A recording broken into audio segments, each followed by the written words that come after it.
I seem to be the only one here tonight, even though I sent emails out earlier. So, yeah. All right, your camera's on, dude. You might want to turn that off. Yep, I had to turn it off. Unless you want everybody to see your ugly mug. And I say that endearingly. But I'm cooking. Oh man, hey, stuff's on the stove tonight. All right. We're doing a little pre-chat right now because it's not 9 o'clock yet, and some people said I'm blaming everyone being late. Well, roll call. He's docked 5 minutes because he's late. Yo, Roro. Leave me alone. I gotta get ready for turkey season. What's awesome? Night Strike. Hi, Night Strike. Hello, Cindy. Hey, How are you? I'm good. I send my love, by the way. Me too. Anyways, so we're just doing a little pre-chat right now. We are live on YouTube, so but we're doing a pre-chat because I'm waiting for people to show up so we can start because we don't have enough people. We need at least 3 or 4 people to start. Otherwise, I get to the topics really fast and I have nothing else to talk about. So that's what's going on right now. So, Roro, have you found yourself a tiger yet? No, I've kind of given that up. It's a little dicey, man, when you get a tiger. I'm telling you, just no questions asked, and I can get you one. Oh, yeah? Don't tell me that. Yeah. I have an animal sanctuary close to my house. Uh-oh. Hey, Travis. What's going on? How we doing, man? Travis Batuchka, you're late. Yo. Late my ass. I got 4 minutes. What are you talking about? I ain't never been late for nothing in my life. We're already live on YouTube. You are What? late. Get out of here. I said I got 4 minutes. Why'd you start early without me? Why did you wait 4 minutes till the show started? I was busy answering comments on my most recently posted video. I interact with my my viewers, Night Strike. It's kind of a habit I have, in case you haven't noticed. I respond to every single comment I get. Yeah. If you don't believe me, go look at my YouTube video. I know. I hear you, and I know you probably have a couple you got to deal with here and there, but I'm busy, man. I'm busy. All right, but I'm here, and I'm here now, and that's all that matters, man. Not everybody can be the YouTube sensation that is Travis P11. I know. Okay? I mean, not everybody can take down VidMe. It took a lot of effort on my part to do that. So yeah, I'm working on YouTube next. So. That's why I had stopgaps put in place so you don't do the same thing to GunTube. Exactly. You just put that limit on me there. It's like having a drink limit or something. I don't know. Yeah. Yo, so what's up? What's going on? We're already live. We're doing pre-chat right now. We're not going to get into any topics or introduce the show until it's 9 o'clock because I'm feeling froggy tonight. I had a nice 12-ounce steak for dinner. I am happy. Good for you. 12. That's pretty small, man. You should, out here in Nebraska, go at least 18 to 24. Well, you should be out here. You should be living in Nebraska instead. I think you'd like it better. I went and got takeout from Ruby Tuesdays, and that's what they had. All right. That's fair enough. It was a nice 12-ounce ribeye. When I opened the box, it was like half the size of the box. So you know what? I was happy. Well, and you got access to Yingling, and for that, I'll be forever in admiration of you. So, yeah. I'll save the case. Don't even say that. I will hold you to it. No, I'm serious, man. That's my favorite. That's a forbidden fruit for us Nebraskans. I'll tell you what. That's hey, man. Don't. It's forbidden out here on the West Coast too, man. I fell in love with Yinglings when I was back in South Carolina. Oh my God, down there. G23, man, you guys got Stone out there, though. Stone IPA and Stone, the Stone Brewing Company, they make good stuff, man. And Modern Times, I think, is another one that's pretty popular. We have Rogue River. Yeah, we have Deschutes Brewery. Okay. We have a lot of. I've seen that. We can get that out here. Yeah. But Yingling, you can't get it. I think west of. You have to go to basically East St. Louis for us, Missouri, to go get it. Anything west of there, you're not going to get it. Order online. I looked into it, but the shipping is just crazy. I mean, honestly, I could almost drive and go pick up a car full and bring it back within probably 10 hours total, I suppose. 5 hours out, 5 hours back. Yeah. When I was still in Washington, I had a buddy who drove semi. Yeah. So he pick would it up for you. he'd pick me up a few cases and bring it back. Man. And the nice thing is that it was ice cold when I got it because he was a reefer trailer.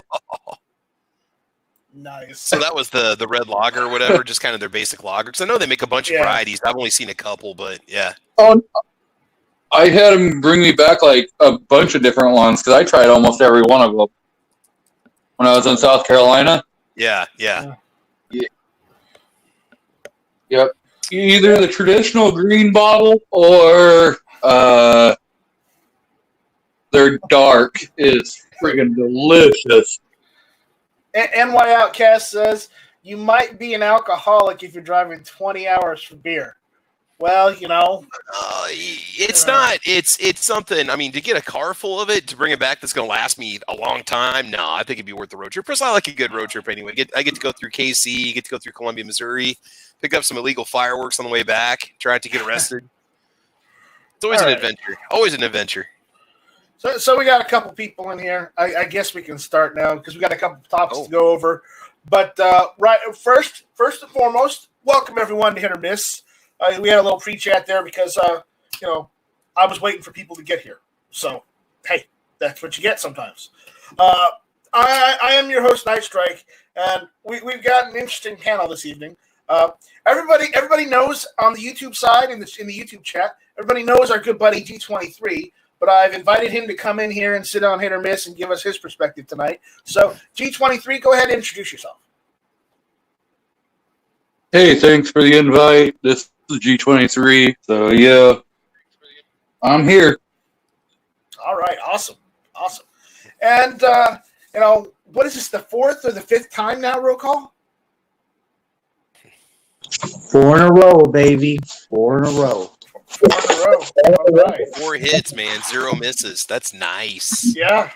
Nice. That's even better than the yeah. It's almost better than our Ransom racetrack record. Oh yeah. All right. Well, thank you for jumping in, roll call. So everyone that doesn't know, go check out Roll Call 219's channel on YouTube because we do usually every Wednesday night after match chat, we do rants and raves. So that's usually between 9:30, 10-ish. Sometimes we start at 11. It just kind of depends on when Roll Call has time. And I do that. I'm using air quotes right there because his time schedule, I don't know. He needs a new clock. That's all I'm saying. I live in the real world. Central Standard. Well, it's something. Let's just put it that way. All right, and then we've got everyone's favorite YouTube celebrity, Mr. Travis P11. King of the 2-bit content creators, huh? So just to clarify, no, that's Ghost Tactical out there on the YouTube side. He has a link. It was sent to his email. He just doesn't want to jump in. Oh, all right. Well, out in the chat, there's these rumors that I was playing golf with the geese before Hit or Miss Tuesday nights at 9:00. No, we were taking the dog out for a walk. I honestly believe that all golf courses should be converted into sporting clay courses. I think there's better uses for golf courses other than playing golf. There's a lot more, field sports. I think you could use them for. So I think they should be turned into ski ranges personally. But that's just me. What do I know? I'm just too big content creator stuff. There is the exception that some golf courses have houses on the courses, because they build the golf course around those houses. Let's just do what they do to poor people. Let's just go ahead and buy their property and bulldoze them, and then just put stadiums on top of them or whatever. Let's just annex their property and kick them out because they can afford to live elsewhere. Yeah, they could. Yeah. But anyway, so we got. I have a better idea. What's that? What's the idea? Okay, so you keep the golf course as it is, but you change the rules.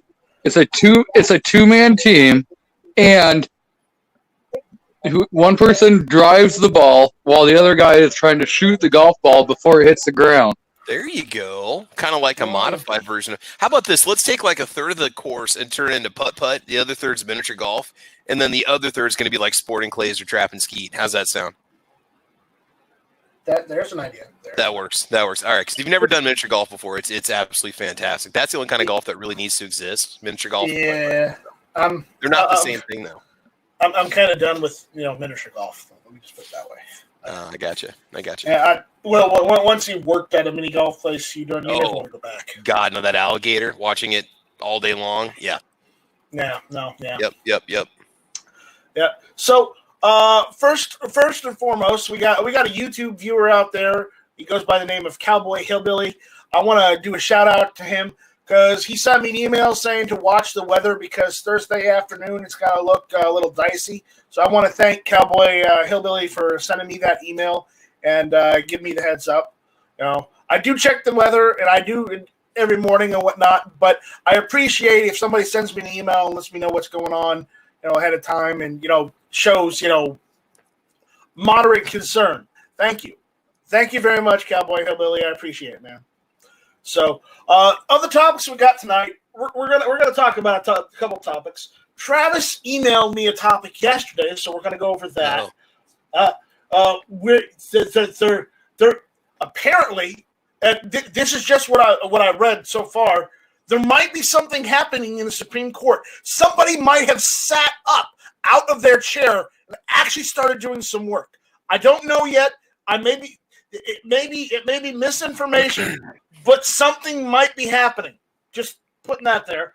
I want to just broach the oil topic just a little bit, and we're also going to talk about the announcement made by the Department of Interior as well.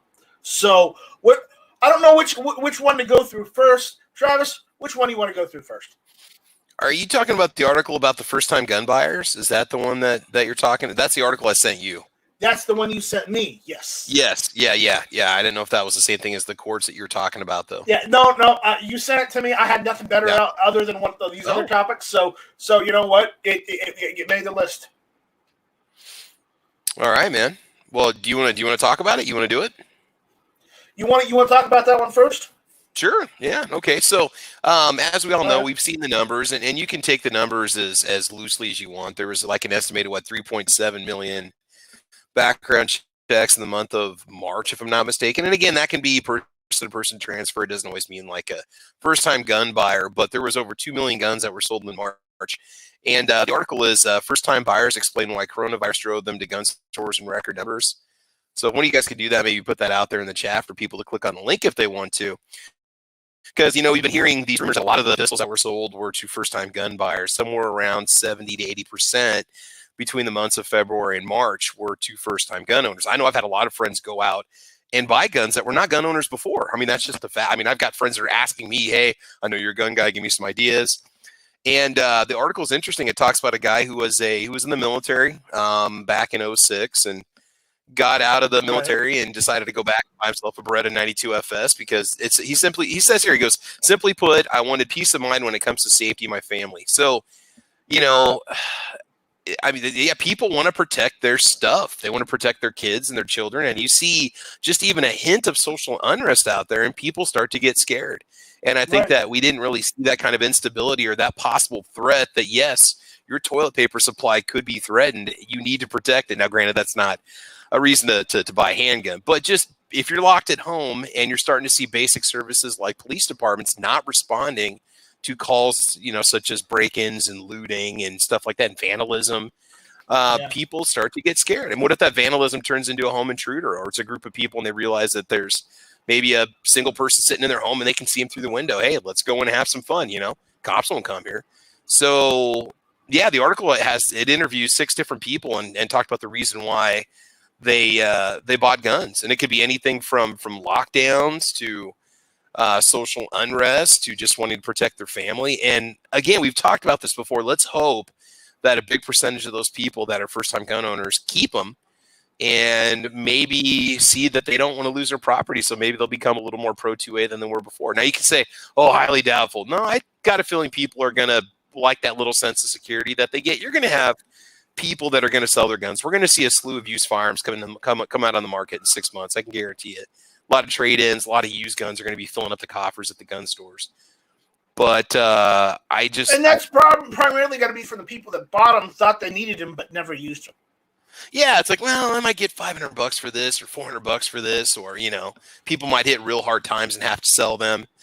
But yeah, I mean, you look at just the sales, to me, and I know those numbers are real because when I go to the local gun stores, whether it's back at SS Pond in Lexington or whether it's Shields in Lincoln or whatever, I mean, they were pretty well cleaned out, pretty good for a while there. And, these places you still have to, now because of COVID-19, you have to book a time to go in and view the guns. And there's a line.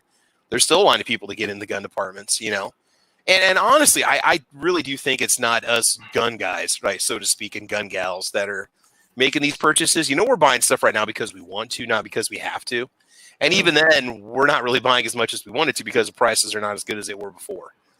So that's just kind of my take on that article. So, by the way, as we were talking about on Friday, I did go ahead and buy a lower parts kit. I went and got the unbranded one from righttobear.com because at the price they had, that was the best price I could find all over the internet right now. So, hey, when you need a parts kit that just works, you might as well just get what you can find at that point. So that's what I did, just in case anyone is wondering. So I've got to finish that other receiver now. Yeah, there you go. What I probably will end up doing, I'll probably put a fixed stock on that receiver too, and then just buy another 20-inch upper. Maybe get like a bull barrel upper instead. Go a little different on that one. But about this article, Travis, why don't we go through some of the reasons why people have said that they've bought their gun for the first time, all right? Okay, we got one. To me, it's about protecting my family, and if a gun makes that easier, so be it. Scott, a California tech worker with a wife and daughter, said. What else? Jake Wilhelm, a Virginia-based environmental consultant and lacrosse coach, purchased a 6-hour PT-6 after seeing Italy enact a nationwide lockdown on March 9th.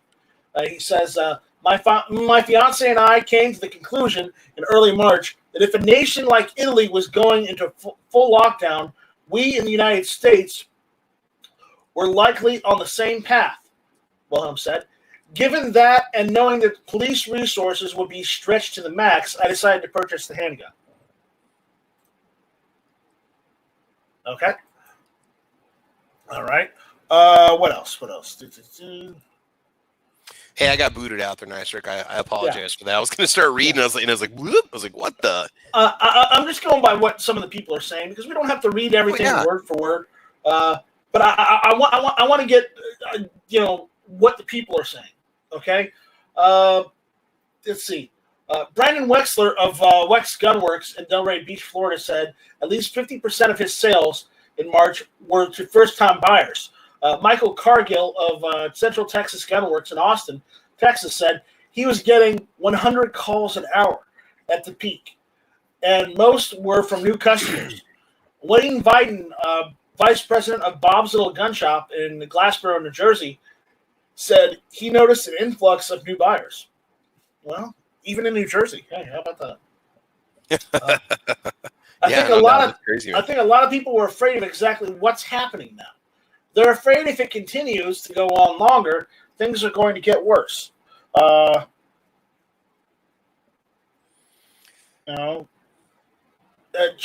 DeRosa, Cherry DeRosa, a saleswoman at Wex Gunworks, said shop workers attempted to alleviate the unease caused by the lethal virus.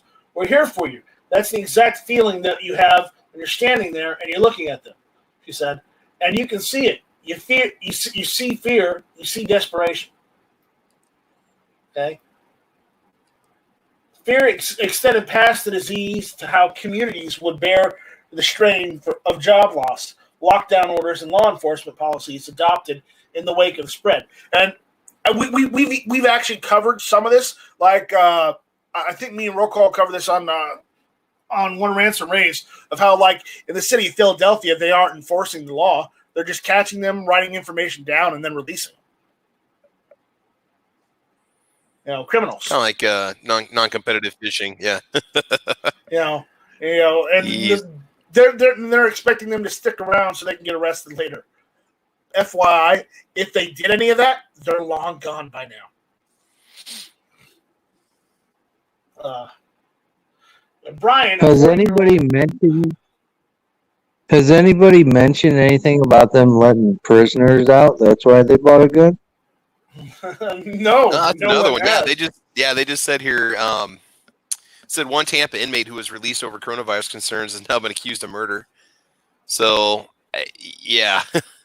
Yeah. Oh, I'm sure there's going to be more of that too going on. So, that's definitely another reason why you need to have yourself a firearm. Speaking of Tampa, Brian, a 40-year-old living near Tampa, lost his full-time bartending job in March, but was concerned enough about deteriorating public safety that he dipped into his savings to purchase a Smith & Wesson M&P Shield. Not a bad purchase, I might add. Yeah, The M&P Shield is a very decent, dependable, and reliable gun. It's not the best, but it is a very reliable handgun. So he said, my biggest fear It's affordable. is that our local police force comes down with the virus, he said. If the good guys are all sick, who is going to stop the bad guys? When people have no hope, they get desperate. And we fear the worst is to come. I'll say something, man. I definitely notice a lot less police out. Maybe that's probably just because there's less traffic in general. You don't hardly see anybody doing speed checks at all. I don't really see a lot of patrol cars driving around right now. And again, it's probably because there's less calls, but you just don't seem to see the police presence like you did before. And so maybe they're trying to keep themselves healthy and kind of stay out and away from people and only responding to, more serious calls. Now, not that I buy into some of this stuff, but one guy's reasoning is an interesting perspective. Scott, the California tech worker, said he is preparing not just for thin policing, but for a potential uptick in hate crimes against his family. While he is not Asian, his wife and daughter are. He said they have already faced racial harassment during the outbreak, and I hadn't even thought about that, but I'm not Chinese, so I don't have to worry about that. But again, I can see where people would be doing something like that because people are afraid, people are angry, people are unhappy. You got multiple people, and either they have to stay at home or they can only go to one or two places and then go home. You got to figure that emotions are running high. It's not just one area of the emotional spectrum. It's literally all across the board. Do you see his next comment, which is kind of funny because it's such a commonplace thing now to see if you go out at all? Yeah. He says, just walking down the street, folks have honked and yelled at us for wearing face masks, and robberies are common in Asian communities. I worry about them. Now it's like you go to Costco and everybody and their dog's got a face mask on. I mean, you're already hearing about some places that are requiring you to wear a face mask if you just want to go into their business.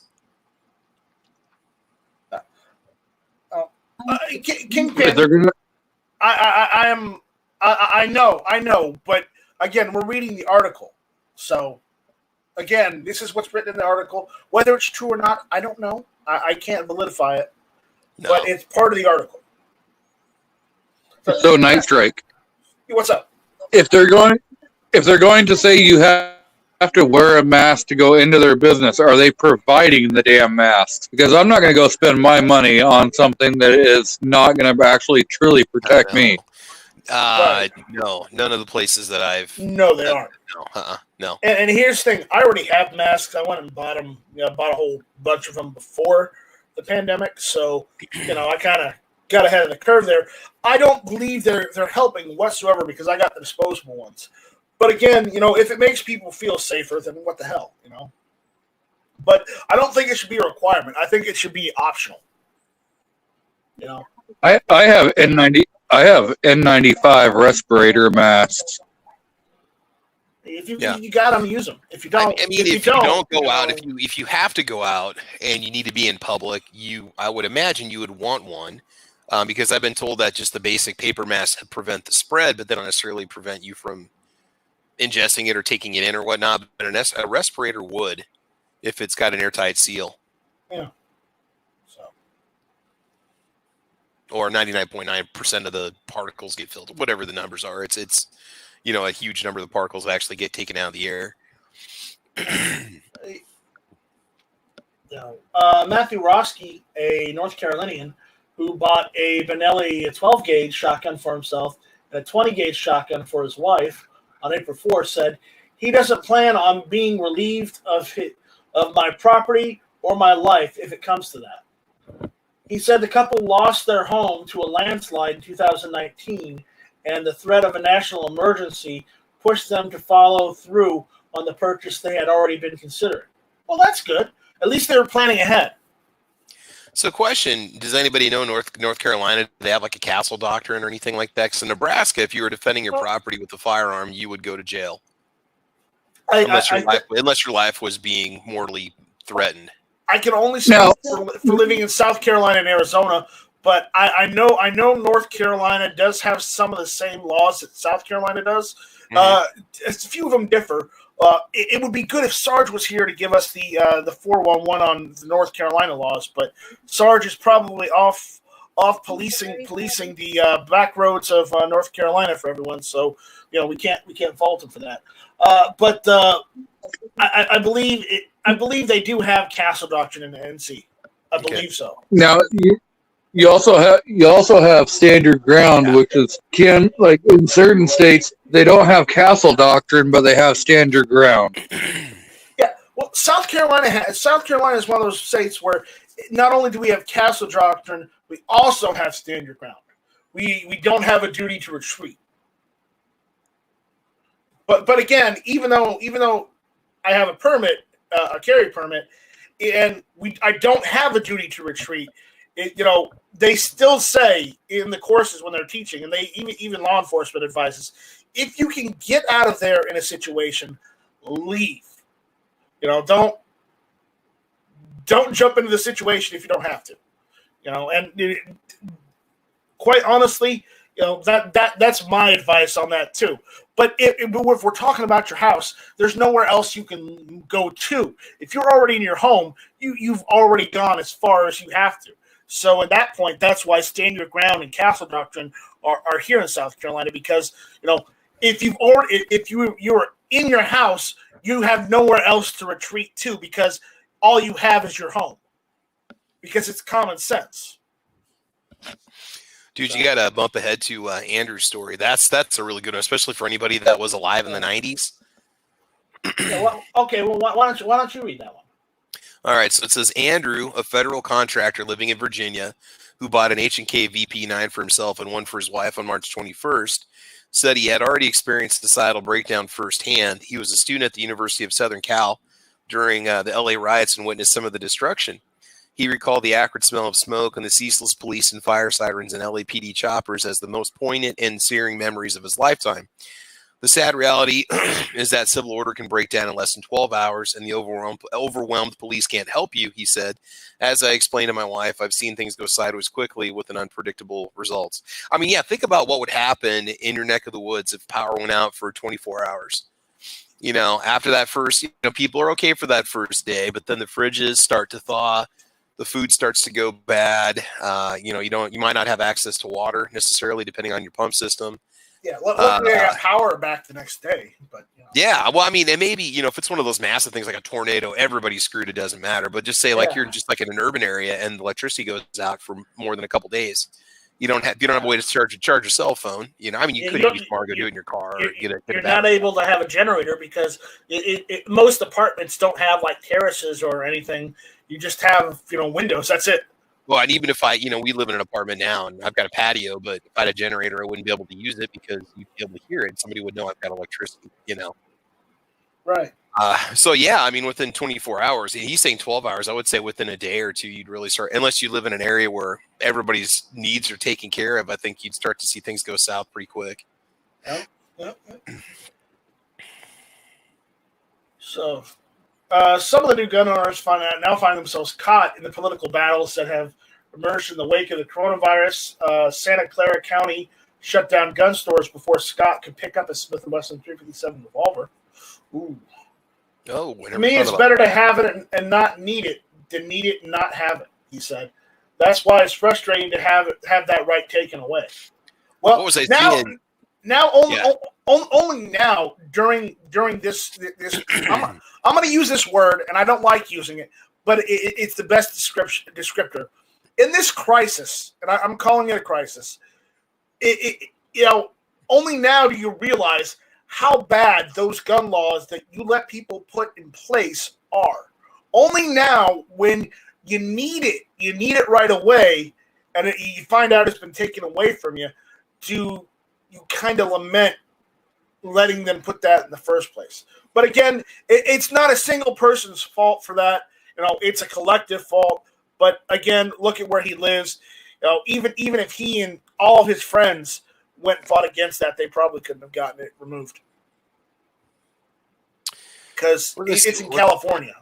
Was a scene here that some places are just flat out refusing to do sales to California and New York now?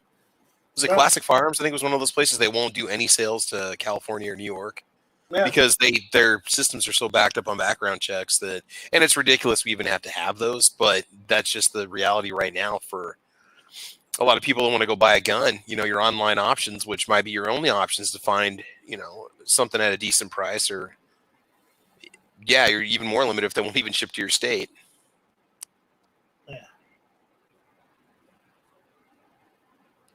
You would figure in this climate that we're in now that the people that were on the fence now realize what all of us preach on the internet or on our Facebooks, or and I kind of point that out to the people that were new to firearms that bought them in my area. And it's like, they used to call me, I was crazy for doing the things that I do. But now that they see it, now I don't seem so crazy.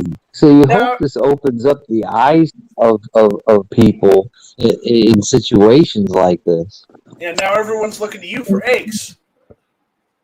Well, everybody's looking for me for a source of food, a source of somewhat training. I don't call myself a trainer, but a proper way to handle a firearm, information how to get firearm, information of what bullets to buy for your firearm. I mean, now you just see these people come out of woodwork, and it's like you're the same people that called me a gun nut or something that along those lines, whatever they call it. Paranoid prepper. And I told him, I'm like, I can let all that stuff like water under the bridge, but you got to understand. Now you understand what I've been talking about, what I preach about, what I say on my YouTube channel, what I say on chats, or what I say on Facebook, or what I say on Instagram, anywhere social media is present, basically. And it's because of these reasons. Those are reasons why I'm not running around like a chicken with my head cut off because I don't have, I only have one magazine full of rounds and I need, 4 or 5 more boxes. There's a reason why. And I told people, if it's on sale, buy a box. Buy 2 boxes. Whenever this stuff goes on sale. But now when you get into this climate, you should have been doing this 4 months ago. You should have already had your gun a year ago. You should have had your handgun when you turned 21, just to have it for situations like this. And now they kind of they don't see me in the light that they used to see me a year ago, 2 years ago. Now they're starting to understand. And for those people in the states like California and New York and New Jersey, now you see why you have people like me, Travis and Night Strike, saying that it's bogus, that people have to wait. I believe a right delayed is a right denied. And now hopefully people will see that. But after the tragedy that happened in Canada, I got plastered all over some of the threads that were in that story. Yeah, so there's still people are Canadians. People out there. Well, some of them were, some of them weren't, but but you still see that aspect of, ban this and ban that. That aspect, I don't think that aspect will ever go away unless it's LA riots for the next 5 years, until that happens. And remember, just because you or someone you know wants to ban a certain gun because they don't like how it looks, realize that if the government isn't able to enforce the law, nobody's going to follow that ban. One. And two, criminals who don't follow the law in the first place don't give a damn about a ban. They'll go around the government, around law enforcement, just to do it because they can. Not because they have some nefarious plan or something. They're doing it to do it because, as we all know, criminals don't follow the law. Oh, I've seen it. I've seen it for the past 2 weeks and a few weeks before that. This past week, straw purchasing has been trying to become the norm, and it's at this point. I don't even play the game. I tell them straight out now. It's not like, okay, let me get your information and then I'll call the ATF. Now it's like you're doing something wrong. If you want to keep on doing this motion that is wrong, then I'm just going to call them right now and have them come pick you up now. It's like I don't have time for this. I have a line of people that are law-abiding citizens trying to get a gun. I don't have time to sit here and filter through your stories, filter through why this person is trying to fill out the paperwork for a gun that you want. I don't have time for this because it's so busy in my neck of the woods, in my area. So that's another thing that I've seen just a huge spike in because criminals don't follow the law. Yeah, criminals don't follow the law. And for any of those of you who are thinking about buying guns that haven't bought guns already yet, but you're looking at getting into guns, you're looking at buying guns, I'm going to let you know this right now. Lying on a federal form, even if it's to just buy a gun, is still against the law, and you can be either fined and or imprisoned for lying on a federal form. So just take that as under advisement, because you don't want to get arrested for lying on a form. Yeah, they call it the try and lie, or the lie and try. I think that's what they named it. And they, at one point before all this happened, the ATF really, really stringently were. I mean, I know they called our shop and asked if anything of that nature has happened over that course of time. Just to get these people, it's 10 years in prison and like a $25,000 fine. So lying to buy a gun for someone else doesn't it ruins gun ownership in this country, but it's going to ruin your life forever, and it's going to ruin the other person's life that's already doesn't care about you. That's why I've never understood the straw purchase scenario, because that ruins your life. It kills you. I've seen so many people go to jail for it, crying and begging and pleading. It ruins your life. There's no reason to do it. It just brings so much misery down on you, down on your family. Especially, I know one particular case, the lady got her kids taken away. It's that affects your life to the point where it affects your family and you going on in the future. People aren't going to say, well, we're going to let that fine, slip by. No, they're going to continue to take that money from you until you pay that off. And it's one of the saddest things that you could ever imagine happen to people, but yet don't lie on your forms. Don't buy guns for other people. Don't do this stuff. That hurts gun ownership in a manner. All right. So, we're done with this article, but it was they had some good information in there, and I'm glad we talked a bit about this. Now, let's move on. I want to talk about oil, and I mean, like, if you haven't been living under a rock, the other day the oil in the stock market tanked. It went into the negative. It's never done that before. So I want to talk a little bit about it because I thought that was interesting. Travis. Yeah, man. You heard about that, right? Just today. I don't know how or why. I guess I hadn't been listening to the radio. I spent a pretty good part of the day at the range today. So, no, I mean, I guess I'm hearing some Russia stuff, possibly. It was on talk radio this afternoon when I was driving back in from the range, but specifically what happened, they dropped to, like, the crude oil prices went below how much a barrel or something? What was the price drop? It was negative 37. Oh my God! So what was there, like, a counting up of the inventory, and there's just like this massive glut that's been presented, or what? Well, it's attributed to a couple things. I believe they said the normal usage of the world's oil is usually 110 million barrels a year. Or a month or something like that. It's one of the two. I don't remember. So they should just give every American 1,200 gallons per person, 2,400 gallons per couple, and just keep things going. But the thing is, apparently, Russia and I believe even Saudi Arabia just literally flooded the market with oil. So because I guess because they were trying to sell off what they had, their reserves, because in this current climate, almost every country has pretty much said, yeah, stay at home if you can, don't go out if you don't have to, because of this whole pandemic. Because everybody's trying to not get the coronavirus. So are they going to make some sort of a massive market adjustment then, so things don't completely collapse? So, because we can sit here and say, "Woo, nickel gallon of gas," but you got to realize the producers, and I'm not going to defend the industry, but the industry needs a stream of revenue in order to keep oil in production. Otherwise, you're going to see these places fold up, and then we're really going to be in trouble once the surplus is gone. Are they going to make some sort of like an adjustment to it, like what they do with the stock market when the market drops a massive amount in the first 5 minutes, they stop trading? Or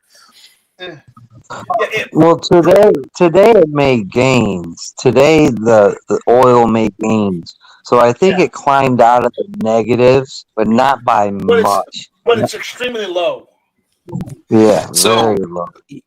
Honestly, here's what I see is going to happen. You got people that have a lot of stimulus money. Okay. You've got all these car companies that are tossing out, 90 days no payments, 120 days no payments. I remember seeing this back in the late 90s into the 2000s. We had a massive SUV boom when gas dropped below $1 a gallon. It got that way like in 1998 or 1999. It did in Nebraska, and everybody went out there. Everybody was out buying SUVs, Explorers and Jeep Cherokees and Tahoes and stuff. So I think you might start to see that happen now in the next year. If gas prices stay consistently below, say, $1.50 a gallon or $2 a gallon, I think you're going to see that happen, and then you're going to start to hear the complaining about massive consumptions of oil, and like we heard in the early 2000s, and the need for more hybrid cars and electric cars, yada yada yada. So you might kind of get the same effect like we saw 20 years ago, where everybody was buying trucks and SUVs. I'm not against the need for hybrid cars and electric cars and alternative fuel. I'm not against that at all, because that's how we progress, scientifically or technologically, by coming up with new ways of doing things. So I'm cool with all that stuff. It's just it shouldn't be more expensive than buying a normal car for one of those things. That's all I'm against. But that's only because they can't mass produce it like some of these other car companies, because a lot of these car companies are making things outside the country and then shipping them back into the country. Well, dude, you can get hybrids that are hybrid packages on your cars that are maybe $1,200 more than what the regular trim is going to cost you if you get the same car. I mean, there's a lot of cars where you don't pay that much more.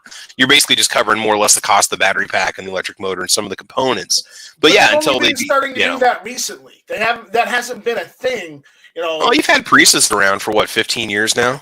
Yeah. But now all electrics are expensive, like a Nissan Leaf or anything that's straight up, Teslas are pricey, in my opinion. But definitely. Yeah, no, I agree with you. I'm surprised that it's just not the norm. What are you talking about?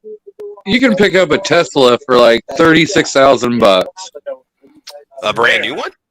Well, just recently they've Brand come out with new some of one. those new models. Yeah, but I mean, before they were what, like a $60,000-$80,000 vehicle, you know? And Oh, hey, you can get 36,000 is not, in my opinion, that's not cheap for a new car, though. You know? Well, that's about the average for newer cars. I mean, you start getting into your trucks, and your like base model is 60,000 No, you for can a get a lot of base your Chevy full size trucks. Silverado. Well, yeah. Okay, if you go 4-wheel drive, extended cab, you're looking at 40 on up. Yeah. But I'm just saying that I'm surprised that they're not, at this point, I agree with Nice Strike that we should maybe have the hybrid option or the all-electric option for the same price as the gas option. You know, I'm surprised that has not been the norm. But then again, these companies got to cover the cost of research and development and manufacture, too. You know, they're not in the game to lose money. Yeah, and here's the thing for a lot of different areas. I mean, right now, gasoline is because of the climate right now. Gasoline is like $1.34 here in South Carolina. I don't know what it is in your area. Real call, how much did you spend for gas last time you filled? I filled up today. I got $25, and I was a smidge before full tank, and I think I paid $1.47. And then I went to a Family Express and got 3 cents off. So that's what I paid for it because I used my little card. Yeah, that's not bad. All things considered, that's not bad. G23, what is gas like in your area?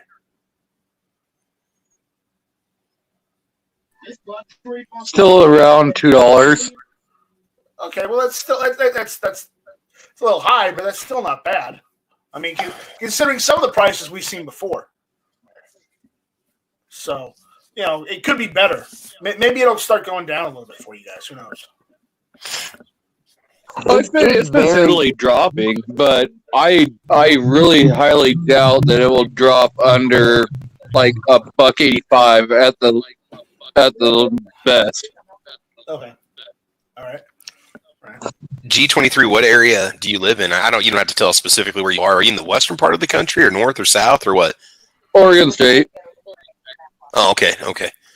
Yeah. Do they just have higher gas taxes than other states? Because I mean, out here in Nebraska, we're paying $1.45 for 10% ethanol, 87 octane, E10, I guess you could call it. But yeah, pretty much the West Coast has your like highest gas taxes. California, Washington, Oregon, and then I think like New York comes in like fourth.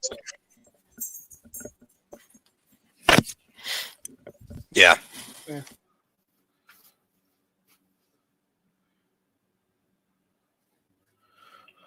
All right, so moving on. We're gonna get off this topic and move on.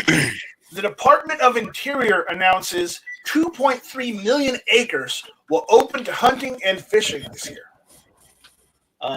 America's hunting heart is getting a whole lot more room to roam. Secretary of the Department of the Interior, David Bernhardt, announced a public hunting and fishing access plan of historic proportions.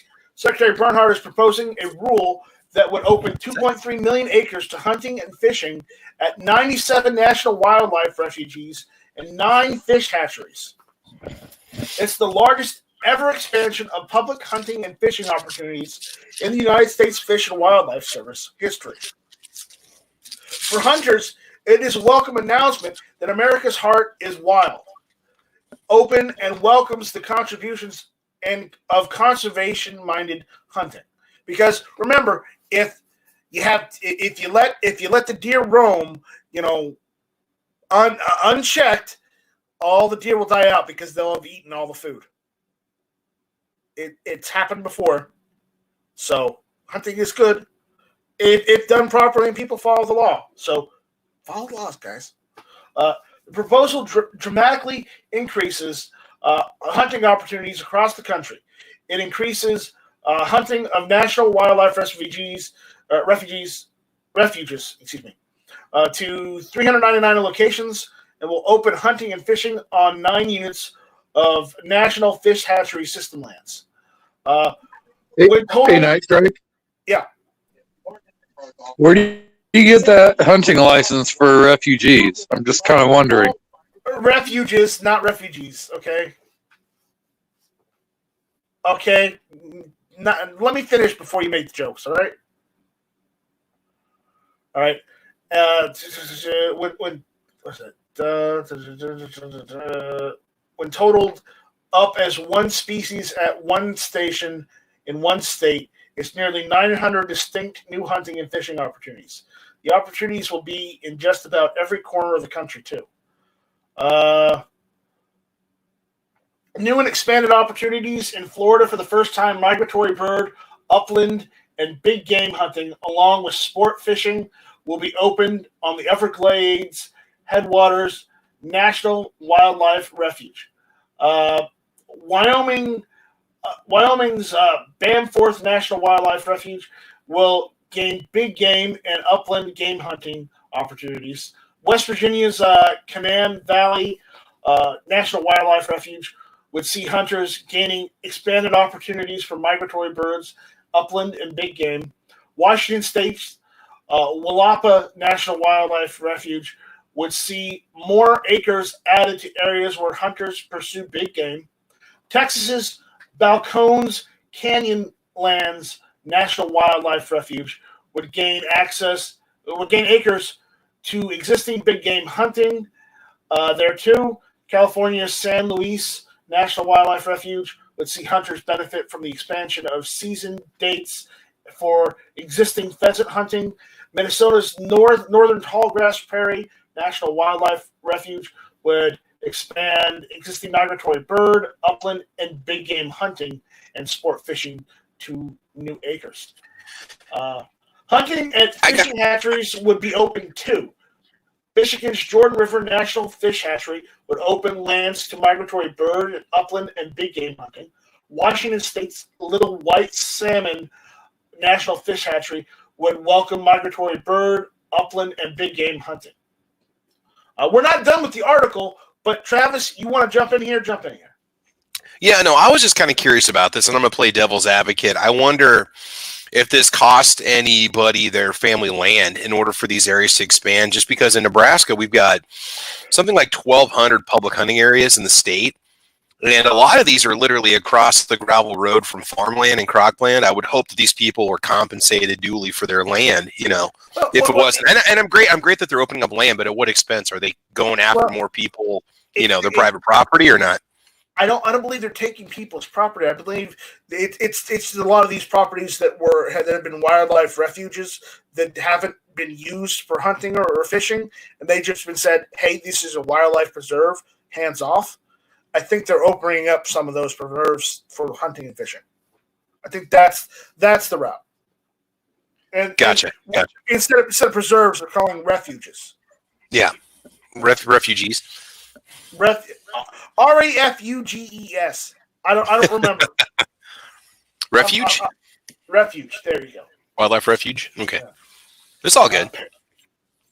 The article goes on to say, paying dividends. This is another example of how the Trump administration and Secretary Bernhardt continue to deliver to outdoorsmen and women they know are paying for the abundant wildlife in America.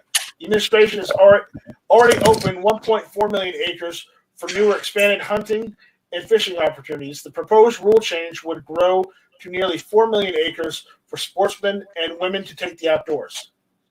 The firearm industry and hunters and anglers have been footing the bill.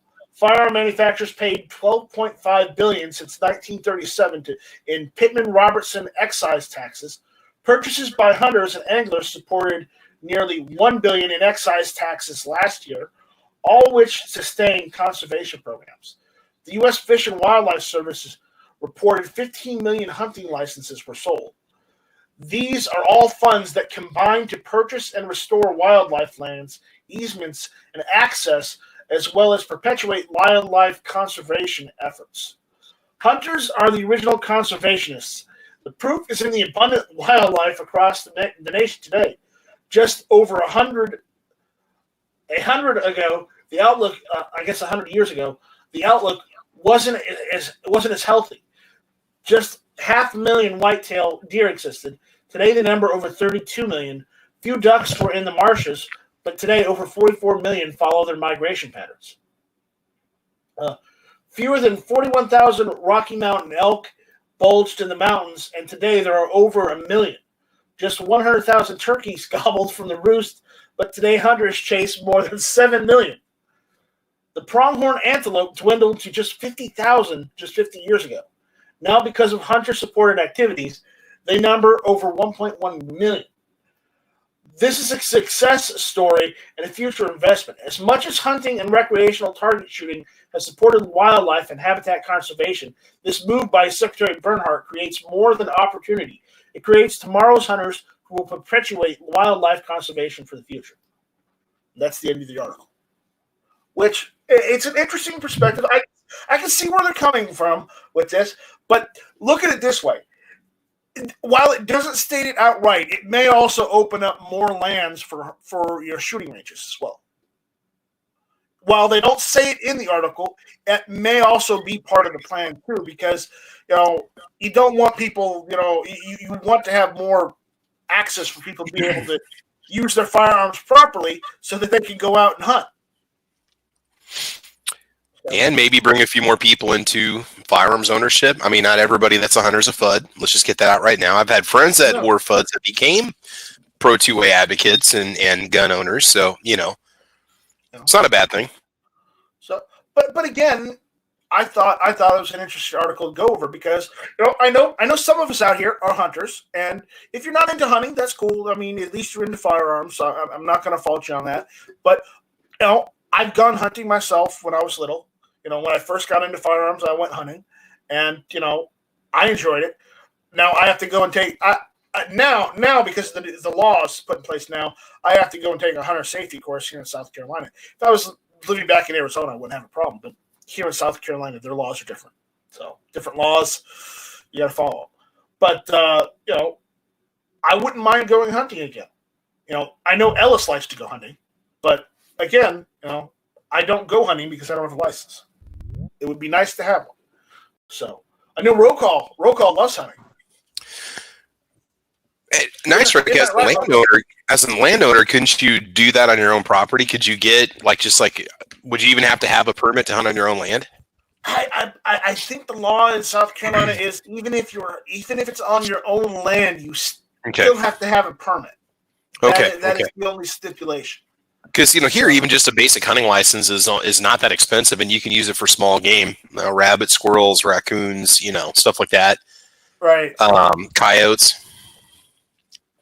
Yes, poor conservative. There was a point at which Night Strike was a young little tyke. It happened. I thought you still are.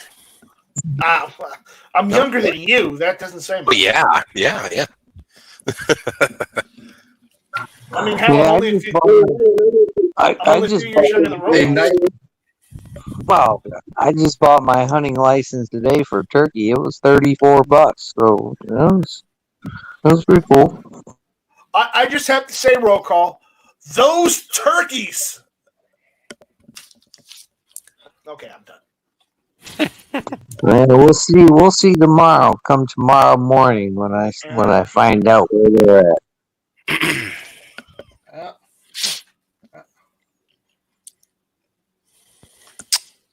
Yep. So, I mean, we're coming up on the hour. I don't know if we want to keep on going. I really don't want to go over this other article because I think we've run out of time. So I think we're just gonna run through the room, let everyone say their outros, and we're just gonna get the hell out of Dodge. So, Travis, go ahead and give us your outro first. Well, I appreciate the invite. Thank you very much. And you guys subscribe to everybody here on the panel this evening. They got great channels, lots of good content.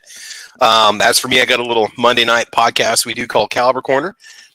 We just finished up a series, a 3-week-long series on reloading, all kinds of different ammunition. And not sure what the topic's going to be coming up, but I got a lot more content coming on my channel. So thank you for the invite, man. Appreciate it. All right. Roll call. Yeah, thanks for having me, man. I appreciate it. Yeah, made another hit or miss Tuesday nights, 9 o'clock. So 4 in a row. Hopefully it'll be 5 next week. We don't know. You can go check me out on YouTube or you can find me on Instagram at rollcall219, Twitter at rollcall2010/219. I'm over there. And I would like to thank all my Patreons out there that supported me over the past month. It's pretty cool that you guys do that for me. Other than that, thanks for having me, man. All right, no problem. No problem. G23, final words of wisdom. Well, thanks again for the invite, and I'll be doing my live stream on Saturday at 3 Pacific, 6 Eastern, and thanks again. All right, no problem. No problem. All right, guys. Again, if you like what we're doing with Hit or Miss, give us a like, comment on the video. If you have anything you want to suggest, you have a comment. If you have any suggestions on topics for the show, go ahead and send those to nightstrike1@gmail.com, and we will go over them. Again, check out GunTube.org. We're still working on GunTube. I'm still working on things to get it rolled out and great. So let's make GunTube great again. Other than that, we will see you guys next week. Thank you for watching. This was Hit or Miss. Adios, Felicia. Hashtag Shut up, be infringed. Hashtag Felicia's not my baby's mama. One in the chamber. Always leave one in the chamber, and we're going to steal budgets because I know budget has been out there. We'll see you on the next one. Ooh, shots fired. And why don't we take Gary's too? What is it? And remember, give them the bird. Give him the bird. Bird is the word.